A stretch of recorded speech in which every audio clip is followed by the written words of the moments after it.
Good morning, everybody. And it's great to be here. I do want to thank Jim and Lorena for their leadership and all of the USAEDC community for putting this on. This is not easy to do. I can just tell you from working in the government and dealing with the COVID pandemic over the last couple of years and dealing with hybrid. These are not easy things to do. So let's give USAEDC a big round of applause for bringing us together.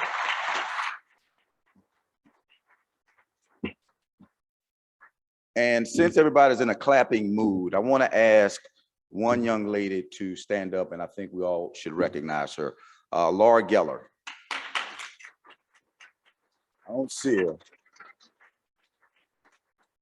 So for those of you who may not know, Laura is our Ag Attaché in Kiev, Ukraine. And she came back obviously before the war began, but she's been continuing to provide market intelligence and data gathering and collections on behalf of American agriculture and on behalf of this administration and on behalf of FAS.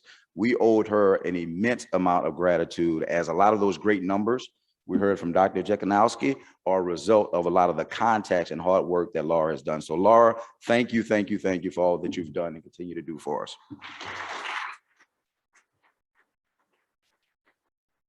And I would just like, because I believe this is the best public-private partnership in all of government. I've seen a lot, but nobody does it as well as this community in FS. So I would like to ask all of our foreign service officers to just wave their hands in the air real quick so we can see who all we have. Keep your hands up. Keep your hands up. Now I would like to ask the rest of FAS to just wave your hands. All right. So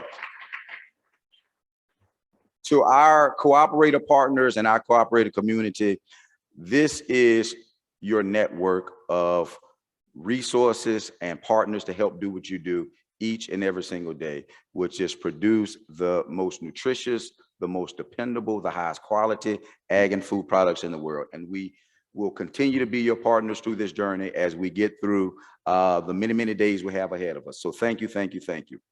So I think we can go to the next slide here. I got a little device. This is just like a quick rundown of what I'll go through this morning. Talk a little bit about where we are with the state of the agency, talk a little bit about trade wins, a little bit about some of what we've been doing in terms of cooperator engagements. Good news, we're looking to make some long needed improvements to the UES system.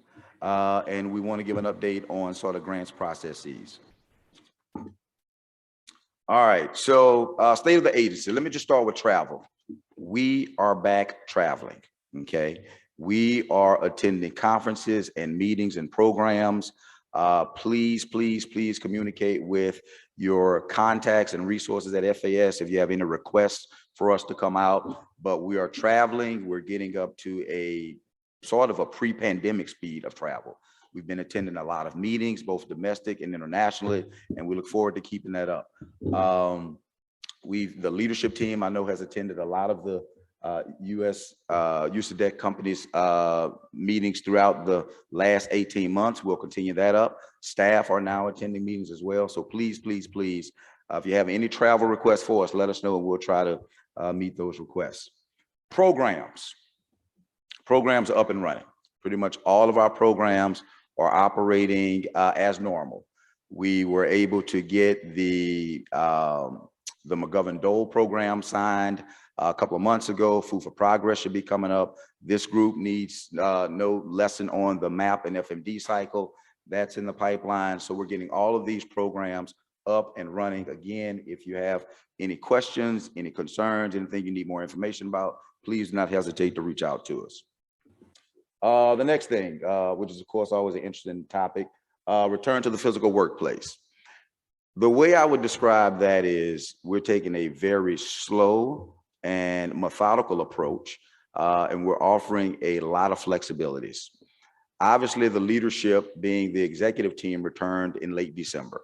Managers, I think, returned sometimes in mid-March, and we recently asked staff, those who are not full-time remote, to begin to return about 2 weeks ago.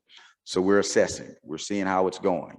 We're asking them to come in just one day a week for a couple of weeks, and we'll see what other information we get. We're looking at the situation of the different variants. We're looking at things we get from the White House and the administration and the Secretary's office on things we can assess, but it's slow and methodical. But if you have meeting requests, if you need to come in and talk with us, if you need information from us, don't hesitate, reach out, we'll get the job done.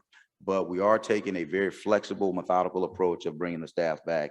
As of course, there are just, I've heard Jim talk about it. There's a lot of different views on this stuff. So want to make sure we're respectful and considerate of all views.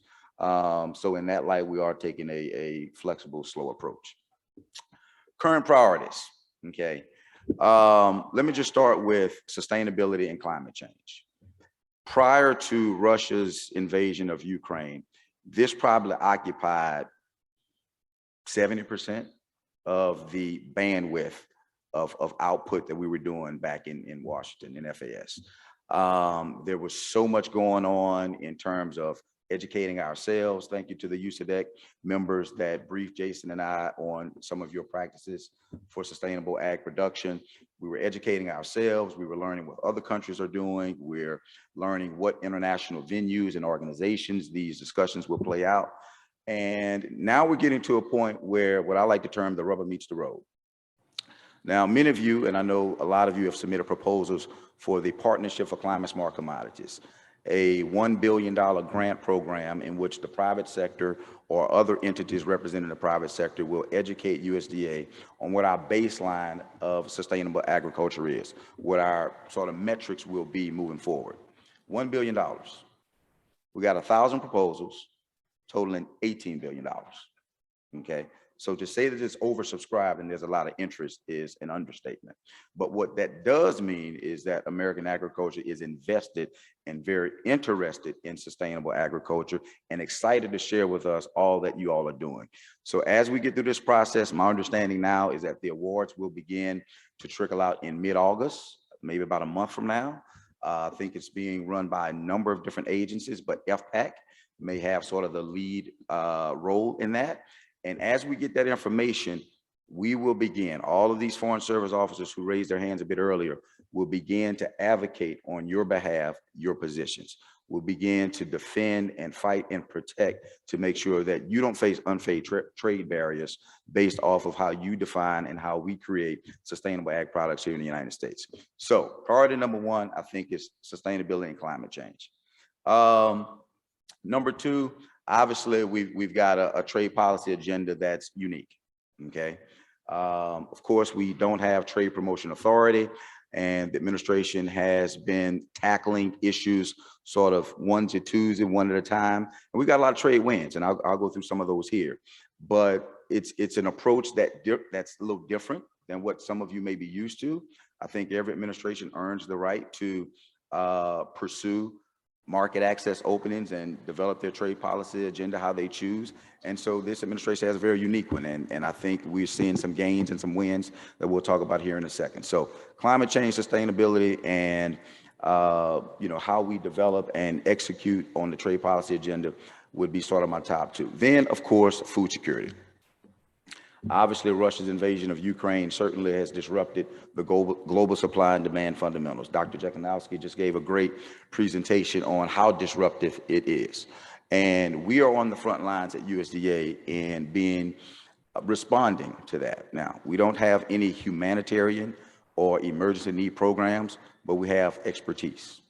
We have insight into the marketplace all around the globe, and we do have some sort of medium-term programs that respond to global food security. So we're in all of the conversations at the White House, all of the conversations in our interagency, and making sure that there is a sound, clear understanding of what the facts are on the global supply and demand situation and how USDA can be most helpful and responsive. So with that, we'll go over some of the trade successes we've had to date, totaling about $2.5 billion. And we'll run through a couple of regions here. Obviously, and I won't go in any particular order, but beef to Japan was a big one.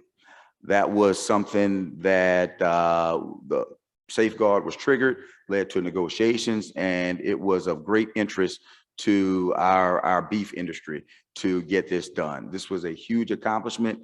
It leads to real meaningful market access and increased sales. And it's one of the most signature wins that I think we've had in agriculture, market access in this administration.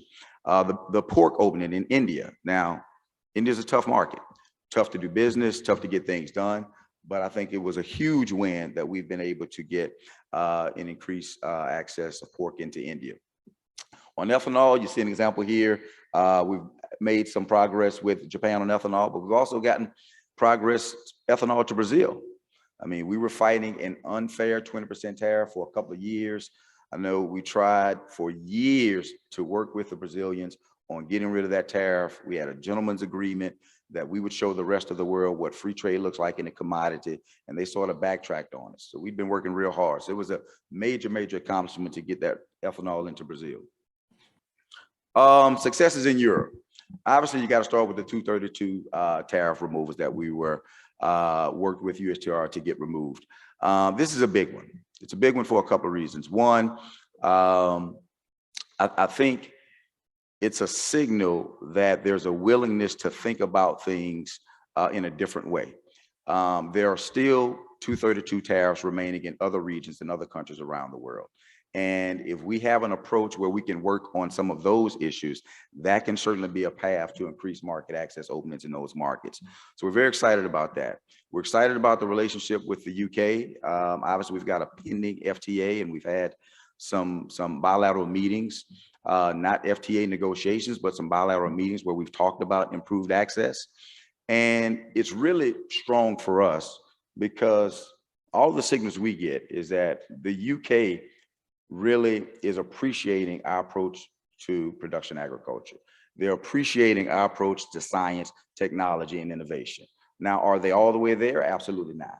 But they're making enough advances to say, hey, they're taking a second look at what they were committed to under the EU's framework. So we're excited about that. We also got some shellfish to Europe. Someone told me earlier this morning that they swam all the way from the United States over to Europe. That's a long trip, but we did get it over. Success in the Western Hemisphere. Now, unless you've been under a rock, it's a lot going on in the Western Hemisphere. I see Chuck Bird sitting out there. He's our senior director of the Western Hemisphere, and the guy doesn't sleep. We've got so many issues happening in this part of the world. You just wouldn't imagine. Obviously, potatoes to Mexico was a big deal. Culmination, probably everybody in here at some point in your career worked on potatoes into Mexico. Culmination of 20 plus years worth of work. Holly Higgins sitting right up here, certainly is on her post and was at post when we got it over the hump, but it's a huge, huge success. And also speaks to the testament of Secretary Vilsack, who invested mightily in getting this done. I think we asked him with, I don't know how, 7-8 days notice, asked him to go down to Mexico. He said, whatever you need. And we got down there and delivered. Working with our APHIS and regulatory partners, we were able to get this done. So it's just a lot going on. We continue to fight in Canada. We know that we've got some work to do on the dairy side of the ledger and get some things done there. But this administration is committed to seeing that market open up in the manner in which the USMCA was negotiated. Again, we got some issues. We're able to get some dairy access into Colombia, and of course, worked on some GE things down in Central America, down in Panama. So a lot going on in the Western Hemisphere. Real quick, let me just go to cooperative engagements. I talked a little bit about all of the meetings that we've participated in and all the meetings we have coming up. We have to learn from you. We don't know everything. You guys are the ones in the markets, closest to the farmers, closest to the issues. The best way we can educate ourselves is to spend time with you, to hear from you, hear from your members, understand what your interests are. When we're in these offices and cubicles in Washington, you know, you're sort of insulated a bit, right? So when we can get out, learn, observe, that's how we can best represent you in all these issues. So please, please, please take advantage of our willingness to come out and spend some time with you.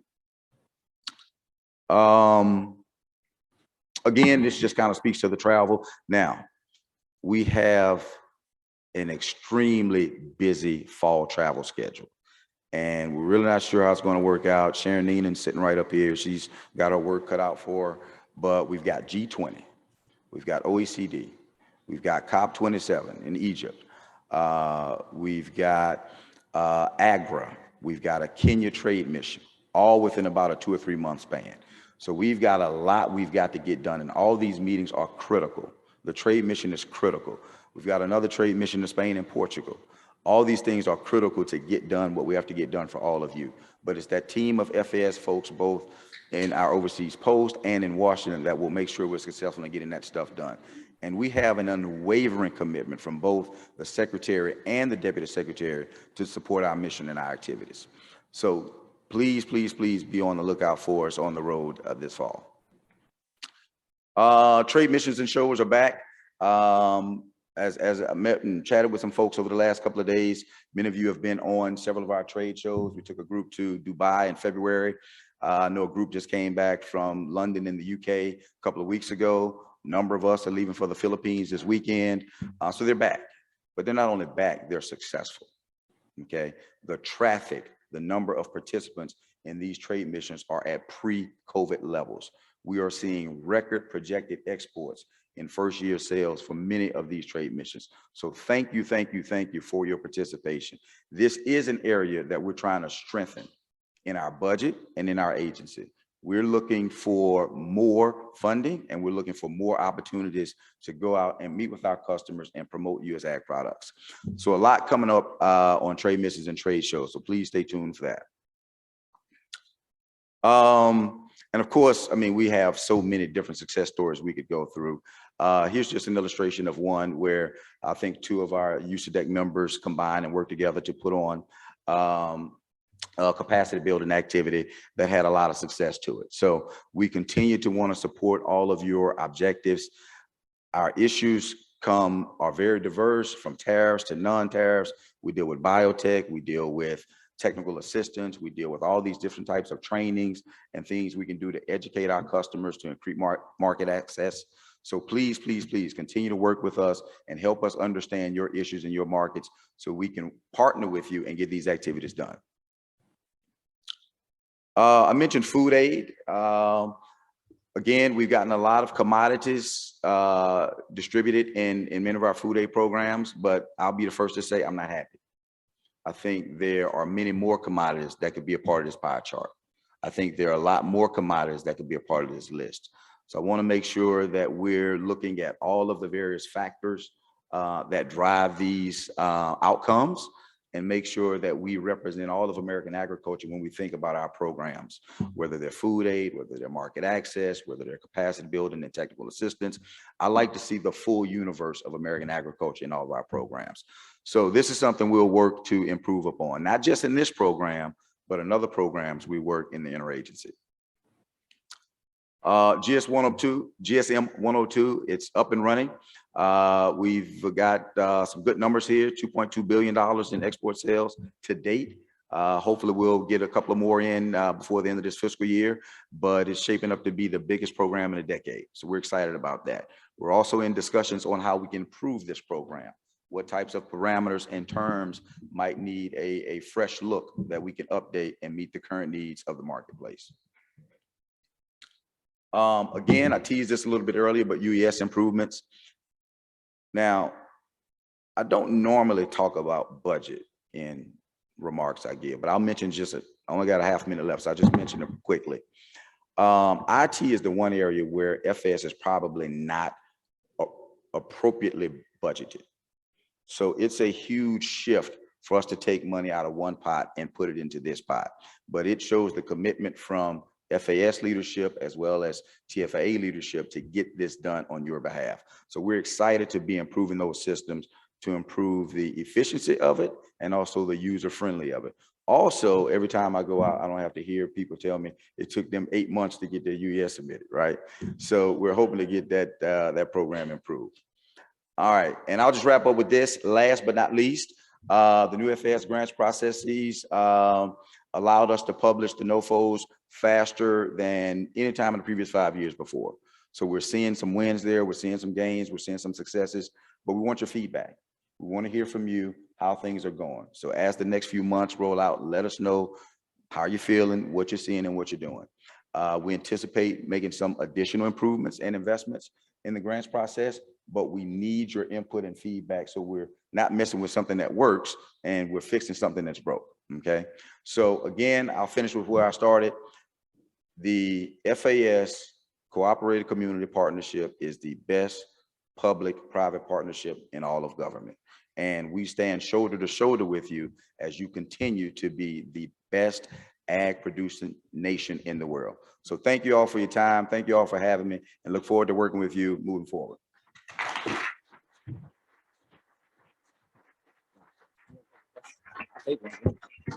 Okay, Daniel has agreed to take one question if we have one.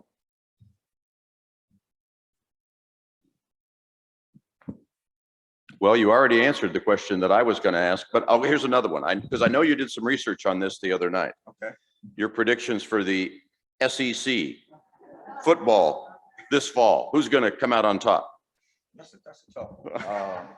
LSU. Okay. You know, that was what I predicted. I would have guessed you would have said. Great minds think alike. Yeah, great minds think alike. Well, Daniel, you know, I love the way you say, thank you, thank you, thank you. So thank you, thank you, thank you for your leadership and partnership at FAS. All right. Thank you, sir. Yep. All right. Very good.